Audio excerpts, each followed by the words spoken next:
Let us surrender ourselves. Let us offer all the petitions that we have. దేనికోసం ప్రార్థించాలనుకుంటున్నావు? ఏ ఉద్దేశాలు నెరవేరాలనుకుంటున్నావో దేవునికి సమర్పించు. ప్రపంచ నలుమూలల నుంచి ఈ ఆరాధనలో దివ్య పూజాబల్లో పాలు పంచుకుంటున్నటువంటి మీ అందరూ కూడా ఏ ఉద్దేశాలు నెరవేరాలని మీరు ప్రార్థిస్తున్నారో దేవునికి తెలియపరచండి. యేసు ప్రభు తిరు హృదయానికి సమర్పించి ఈ దివ్య పూజాబలి సమర్పించబోతున్నాం.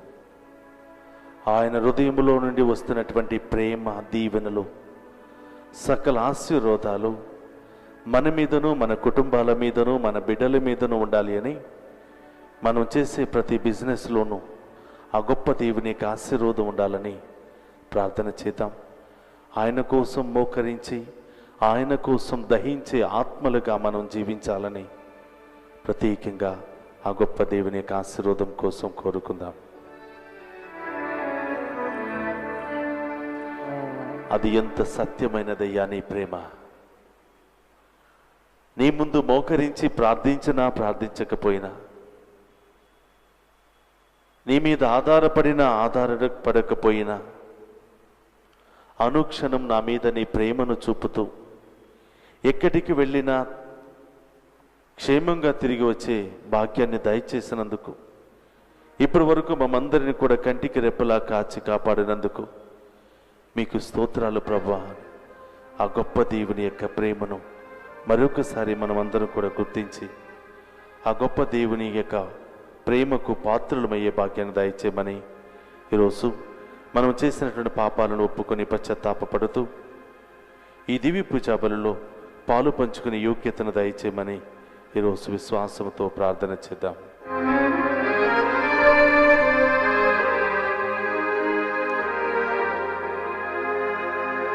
అదియంత సత్యమైన ప్రేమ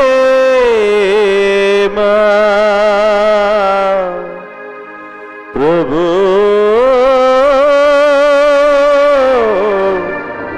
నీ ప్రేమ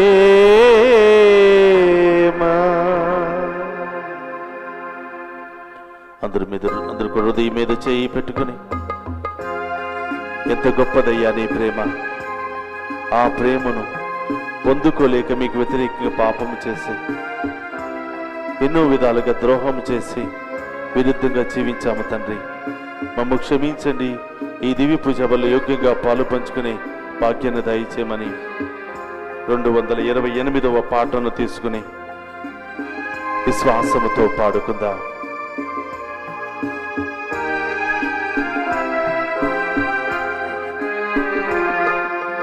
అది ఎంత సత్యమైన ప్రేమ, దైవ ప్రేమ, నిత్య ప్రేమ. అది ఎంత సత్యమైన ప్రేమ, దైవ ప్రేమ, నిత్య ప్రేమ. అది కొలువకాలేని ప్రేమ, దైవ ప్రేమ, నిత్య ప్రేమ. అది కొలువకలేని ప్రేమ, దైవ ప్రేమ, నిత్య ప్రేమ. ఏ పరిస్థితిలోనూ ఏ షరతులు లేక, ఏ పరిస్థితిలోనూ ఏ షరతులు లేక ప్రేమించు నన్ను వందనం ప్రభునకు. ప్రేమించు నన్ను వందనం ప్రభునకు. అది ఎంత సత్యమైన ప్రేమ, దైవ ప్రేమ, నిత్య ప్రేమ. అది ఎంత సత్యమైన ప్రేమ, దైవ ప్రేమ, నిత్య ప్రేమ. ఎన్నోసార్లు నిన్ను మరిచిపోయి జీవించాం ప్రభువా, నీకు విరుద్ధంగా జీవించాము తండ్రి. అయినా కూడా మా మీద నీ కరుణ ప్రేమను చూపిస్తూనే ఉన్నావు యేసయ్యా. ప్రభు, ఈ సమయంలో మేము చేసినటువంటి పొరపాటులకు పశ్చాత్తాపపడుతూ మీ యొక్క శరణను వేడుకుంటున్నాము తండ్రి. మమ్ము క్షమించమని ఆ దేవుని వేడుకుందాం.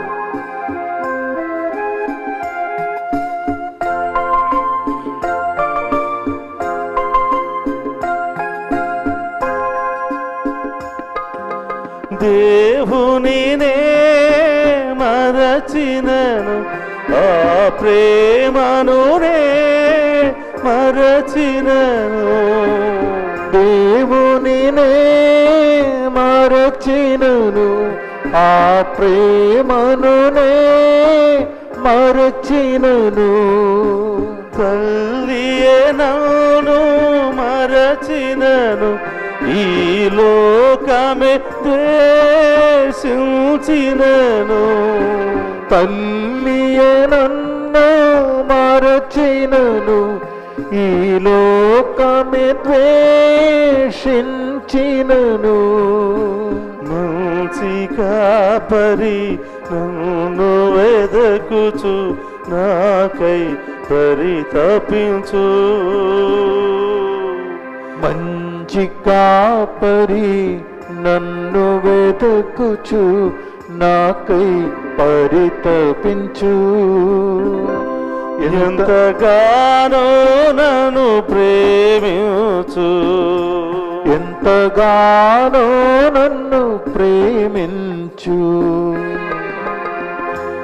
అది ఎంత సత్యమైన ప్రేమ, దైవ ప్రేమ, నిత్య ప్రేమ.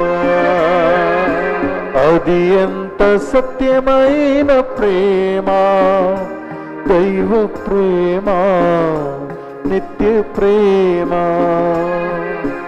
అది కొలువకాలేని ప్రేమ, దైవ ప్రేమ, నిత్య ప్రేమ.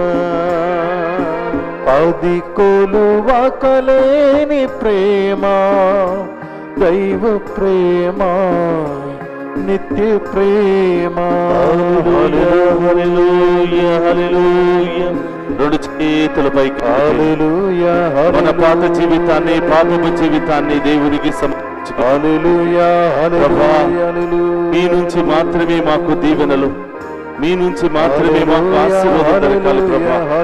మీరు క్షమించకపోతే మేము జీవించలేము యేసయ్యా, మీరు దీవించకపోతే ఒక్క క్షణము కూడా బతకలేము యేసయ్యా అని ఆ గొప్ప దేవుని మీద ఆధారపడుతూ ప్రార్థన చేద్దాం. హల్లెలూయా, హల్లెలూయా. తల్లియే నన్ను మరచినను,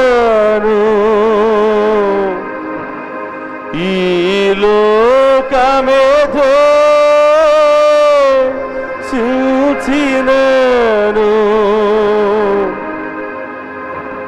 మంచి కాపరిగా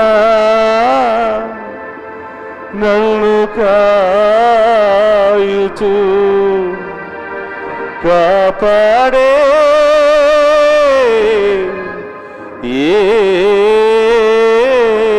యేసయ్యా. క్షమించవా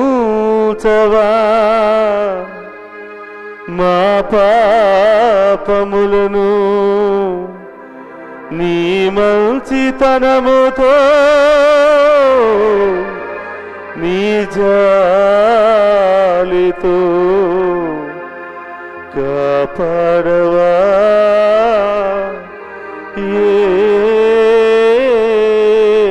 యేసయ్యా.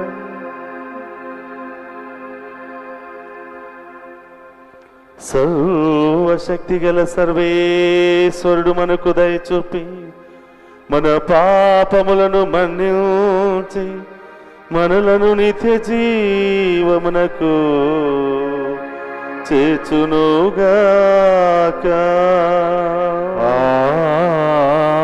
ఆమేన్.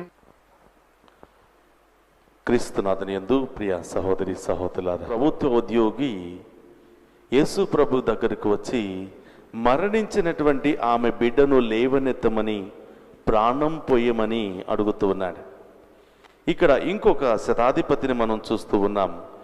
ఇంటి దగ్గర తన కోసం పని చేస్తున్నటువంటి ఒక సేవకుడు మంచం పట్టి ఉన్నాడు అని సేవకుని కోసం ఆయన యేసుప్రభు ఎత్తుకుంటూ ఎంతో దూరం ప్రయాణం చేసినటువంటి వ్యక్తి.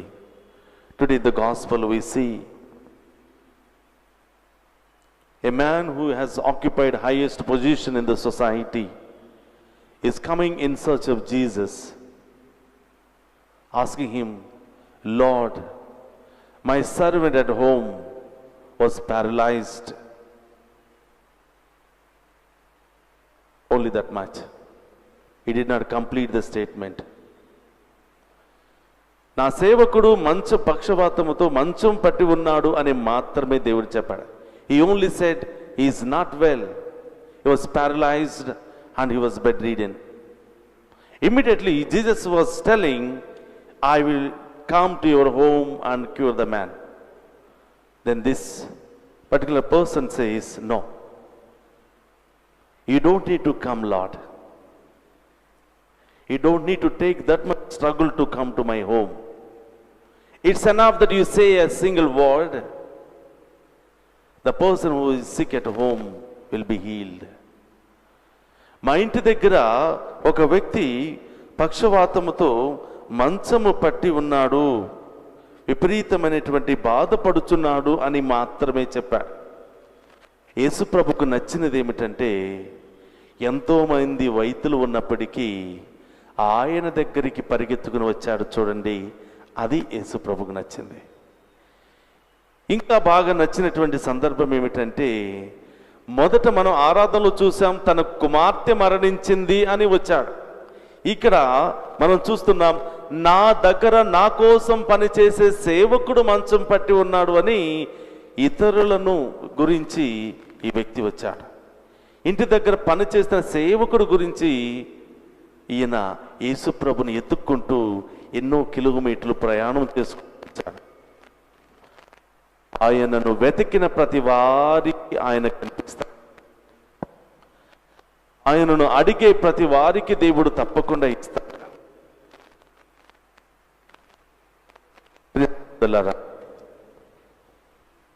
దేవుడు ఈ లోకానికి వచ్చి మనందరికీ బోధించింది love of God and love of neighbour. దేవుణ్ణి ప్రేమించాలి, రెండవది మన సహోదరులని ప్రేమించాలి. మనల్ని మనం ప్రేమించుకున్నట్లే ఇతరులను కూడా ప్రేమించాలి అని నేర్పిస్తూ ఉన్నాడు. యేసుప్రభుకు నచ్చినటువంటి సన్నివేశం, ఇంటి దగ్గర తన సేవకుడు మంచం పట్టి ఉన్నాడని ఎన్నో కిలోమీటర్లు ప్రయాణం చేసి యేసుప్రభుని ఎత్తుక్కుంటూ వచ్చి సాష్టాంగ ప్రణామం చేసి, అయ్యా నా సేవకుడు మంచం పట్టి ఉన్నాడని తెలియచేస్తున్నాడు. ఆయన స్టేట్మెంట్ పూర్తి చేయకముందే నేను నీ ఇంటికి వచ్చి ఆయనను స్వస్థపరుస్తాను అని దేవుడు ముందుగానే చెప్పి ఉన్నాడు. ఎందుకంటే ఈయనలో ఉన్నటువంటి మంచి లక్షణాన్ని, ఈయనలో ఉన్నటువంటి నిస్వార్థమైనటువంటి ఆ ప్రార్థనను ఆలకించాడు. ఆ మంచి మనస్సును ఆయన అభినందిస్తూ ఉన్నాడు. మన దగ్గర కూడా చాలామంది పని చేస్తున్నారు. మన కోసం వర్షంలో తడిసి ఎండలో ఎండి ఎన్నో కిలోమీటర్ల దూరం నుంచి వచ్చి మనకి డ్రైవింగ్ చేయటం కోసం కానీ మన ఇంట్లో పని చేయటం కోసం కానీ వస్తూ ఉన్నారు. ఒక్క గంట మన పని మనిషి లేటుగా వస్తే నోటికి వచ్చినట్లు మనం తిడుతూ ఉంటాం. ఒక్కరోజు ఆరోగ్యం బాగోక మానేవేస్తే ఇష్టం వచ్చినట్లు ప్రవర్తిస్తాం. అవసరమైతే ఇచ్చే శాలరీ కూడా కట్ చేస్తాం.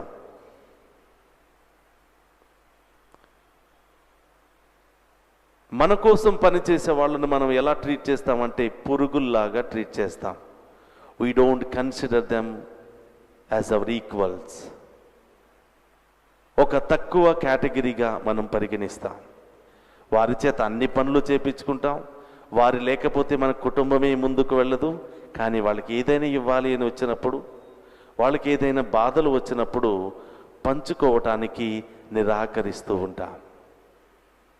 కానీ నాకు తెలిసినటువంటి కొంతమంది వ్యక్తులు ఉన్నారు, పని మనుషులను వాళ్ళ ఇంటిలో ఒక మనుషుల్లాగా, వాళ్ళ కుటుంబంలో ఒక సభ్యుల్లాగా ట్రీట్ చేస్తూ ఉంటారు. అందుకే దేవుడు ఆ కుటుంబాలను కూడా అంత గొప్పగా దీవిస్తూ ఉన్నాడు. నీకోసం అన్నీ త్యాగం చేసి పని చేసే మనిషిని నీవు గౌరవించకపోతే, ప్రేమించకపోతే దేవుణ్ణి కూడా నీవు ప్రేమించలేవు. ఎన్ని గుడులకు వెళ్ళినా, ఎన్ని పూజలు చేసినా, ఎన్ని దాన ధర్మాలు చేసినా నీ ముందు కనిపించే వ్యక్తిని నీవు ప్రేమించకపోతే ఎక్కడో ఉన్నటువంటి దేవుణ్ణి నీవు ప్రేమించలేవు. కాబట్టి ఈరోజు దేవుడు చెప్పే వాక్కు, శతాధిపతి సేవకుడు అనారోగ్యంతో బాధపడి ఉన్నాడని ఆ శతాధిపతి యేసుప్రభు దగ్గరికి వచ్చి తన బాధ చెప్పుకోవడానికి ముందే I will come to your home అని చెప్తూ ఉన్నాడు. నీ ఇంటికి నేను వస్తానని చెప్తున్నాడు. ప్రియ సహోదరులారా, ప్రతి వారం గుడికి వస్తున్నాం, చాలా ప్రార్థనలు చేస్తున్నాం. ఎలాంటి ప్రార్థన చేస్తున్నాం? ఎప్పుడైనా మీ ఇంటిలో మీకోసం పనిచేసే వ్యక్తి కోసం ఎవరైనా ప్రార్థన చేశారా? మీ డ్రైవర్ కోసం ప్రార్థన చేశారా? మీకోసం పనిచేసే ఆయా కోసం ప్రార్థన చేశారా? మా పిల్లల్ని దీవించండి. మీ అబ్బాయికి చిన్న తలనొప్పి వస్తే అన్ని హాస్పిటల్కి తిప్పుతావు, ఇక్కడ అనారోగ్యం బాగోక పని చేయలేక సతమతం అవుతూ ఉంటే నీవు తిడుతూ ఊరుకుంటావు, తిడుతూ ఉండిపోతావు. కానీ రెస్ట్ తీసుకోమ్మా, నేను చేస్తానని ఎప్పుడైనా ముందుకు వస్తామా? కాబట్టి ప్రియ సహోదరి సహోదరులారా, ప్రార్థన అంటే గుడిలోనికి వచ్చి మనకిష్టం వచ్చింది చెప్పుకుని వెళ్ళిపోవటం కాదు. ప్రార్థన మన జీవితం ఒకటే అయి ఉండాలి. ఏం ప్రార్థన చేస్తున్నామో అది జీవించడానికి ప్రయత్నం చేయాలి. ఏమి జీవిస్తున్నామో అది మన ప్రార్థనలో పెట్టడానికి ప్రయత్నం చేయాలి. ఒక మాట చెప్పి ఇంకొకలాగా ప్రవర్తించటం. కాబట్టి ప్రియ సహోదరులారా, యేసు ప్రభు ఈరోజు శతాధిపతిని అభినందిస్తున్నాడు. అయ్యా, నీవు మా ఇంటికి రానవసరం లేదు, నేను ఒక ప్రభుత్వ ఉద్యోగిని, ఎవరినైనా రా అని చెప్పగానే వస్తారు, పో అని చెప్పగానే పోతారు. అంత శక్తి నాకుంది, అంత అధికారం నాకుంది. కానీ మీ ముందు నేను దేనికి పనికి రానయ్యా. ఒకే ఒక్క మాట మీరు ఇక్కడ నుంచే పలకండి, అనారోగ్యంతో ఉన్నటువంటి ఆ వ్యక్తి స్వస్థత పొందుతాడు అనే విశ్వాసం నాకు ఉంది. అందుకని ఈ మాట విన్న తరువాత తన శిష్యులతో చెప్తున్నాడు, ఇశ్రాయేలు ప్రజలలో ఇంత విశ్వాసము కలిగినటువంటి మంచి మనిషిని నేను ఎక్కడా చూడలేదు. ప్రజలా, తూర్పు పడమర నుండి అనేక మంది వచ్చి దేవుని యొక్క ఆశీర్వాదాన్ని తీసుకుని వెళ్ళిపోతారు. కానీ క్రైస్తవులు దేవుని అనుసరిస్తున్నానని చెప్పుకుంటున్నటువంటి మనం ఏమని చెప్తామంటే, ఇసాకు మా దేవుడు, అబ్రహాము దేవుడు మా దేవుడు, యాకోబు దేవుడు మా దేవుడు, యేసు ప్రభు మా దేవుడు, ఆయన మమ్మల్ని గాక ఇంకా ఎవరిని దీవిస్తాడు అని మనం క్రైస్తవత్వాన్ని గురించి గొప్పలు చెప్పుకుంటూ జీవిస్తాము. కానీ మనం క్రైస్తవత్వంలో జీవించడానికి ప్రయత్నం చేయం. చాలామంది క్రైస్తవులు నా దగ్గరకు వచ్చి చెప్తున్నారు, ఫాదర్ గారండి 9 వారాల నుంచి వస్తున్నాను, 3 సంవత్సరాల నుంచి వస్తున్నాను, నా బాధలు ఏమీ పోవటం లేదు, నా సమస్యలు ఏమీ తొలగిపోవటం లేదు అని ఒక్కొక్కసారి కంప్లైంట్ చేస్తూ ఉంటారు. దేవుడు నా ప్రార్థన ఆలకిస్తున్నాడా, అసలు దేవుడే ఉన్నాడా అని ప్రశ్నిస్తూ ఉంటారు. ప్రియ సహోదరులారా, ఎలా ప్రార్థన చేస్తున్నాం అనేది ముఖ్యమైనది. ఏ విధంగా ప్రార్థన చేస్తున్నాం అనేది మనం గుర్తించుకోవాలి. మన ప్రార్థనలో స్వార్థం ఉందా అనేది మనం చూసుకోవాలి. ప్రార్థనకు మన జీవితానికి ఏమైనా పొంతన ఉందా అని చూసుకోవాలి. ప్రార్థన చేయటం గొప్పది, ఈజీ అనుకుంటాం. ప్రార్థన ప్రకారం జీవించటం చాలా కష్టంగా ఉంటుంది. గుడిలోకి వెళ్ళి తండ్రి నాకు అది కావాలి ఇది కావాలి అంటాం, బయటికి వెళ్ళి అందరితో మనం పోట్లాడతాం, అందరి నుంచి చెడుగా మనం మాట్లాడతాం. ఇలాంటి ప్రార్థనను దేవుడు ఆలకిస్తాడు. అందుకనే దేవుడు అంటున్నాడు, హృదయానికి ఉన్నంత కపటము దేనికి లేదు. ఆ హృదయాన్ని శుభ్రం చేసుకుని మంచి మనసుతో ప్రార్థన చేయగలిగితే దేవుడు తప్పకుండా ప్రార్థన ఆలకిస్తాడు. నీవు గుడిలో మోకరించి ప్రార్థన చేసిన మొదటి క్షణము నుంచి దేవుడు నిన్ను దీవిస్తూనే ఉంటాడు. దేవుడు నీ ఇంటికి రానవసరం లేదు. నీవు దేవుని సన్నిధికి వస్తే చాలు, దేవుడు అక్కడ నీ జీవితంలో, నీ కుటుంబంలో గొప్ప కార్యాలు చేస్తాడు. ప్రైజ్ ది లార్డ్, హల్లెలూయా. ఇక్కడ శతాధిపతి వచ్చి యేసు ప్రభుతో మాట్లాడుతూ ఉండగానే మంచం పట్టి ఉన్నటువంటి ఆ యొక్క సేవకుడు స్వస్థత పొందినట్లు మనం వాక్యములో చూస్తూ ఉన్నాం. కాబట్టి ప్రియ సహోదరి సహోదరులారా, when we need to pray with good faith, we need to pray honestly. Our prayer and our way of life should go together. Very easy to pray whatever we want, but it's very difficult to live according to the expectations of the Lord. కాబట్టి ప్రియ సహోదరులారా, మనం శతాధిపతి వలె నిస్వార్థమైన జీవితాన్ని, నిస్వార్థమైనటువంటి ప్రార్థనను, మంచి మనసుతో కూడినటువంటి ప్రార్థన చేసినట్లయితే దేవుని సన్నిధికి వచ్చిన మొదటి క్షణము నుంచే దేవుడు మన జీవితంలో గొప్ప కార్యాలు, అద్భుత కార్యాలు చేస్తాడు. ఈరోజు ఎక్కున్నటువంటి మీ అందరి కుటుంబాలను దేవుడు గొప్పగా దీవించాలని, మీ ఉద్దేశాలు నెరవేర్చాలని, అందరిలో ఉన్నటువంటి లోటుపాటులను, ఇబ్బందులను, సమస్యలను, ఆటంకాలను తొలగించాలని మీ అందరి కోసం ఈ దివ్య బలి సమర్పిస్తూ ఆత్మదేవుడు ఈ వాక్యము ద్వారా మనందరిని దీవించి ఆశీర్వదించాలని మన నాథుని క్రీస్తు ద్వారా అడిగి వేడుకుంటున్నాం తండ్రి, ఆమేన్. క్రీస్తునాథుని యందు ప్రియ సహోదరులారా, ఈరోజు దేవుడు మీ కుటుంబంలో గొప్ప కార్యాలు చేయబోతున్నాడా? గొప్ప స్వస్థతను దేవుడు చేయబోతున్నాడు. రేపే మీరు సాక్షిగా మారబోతున్నారు.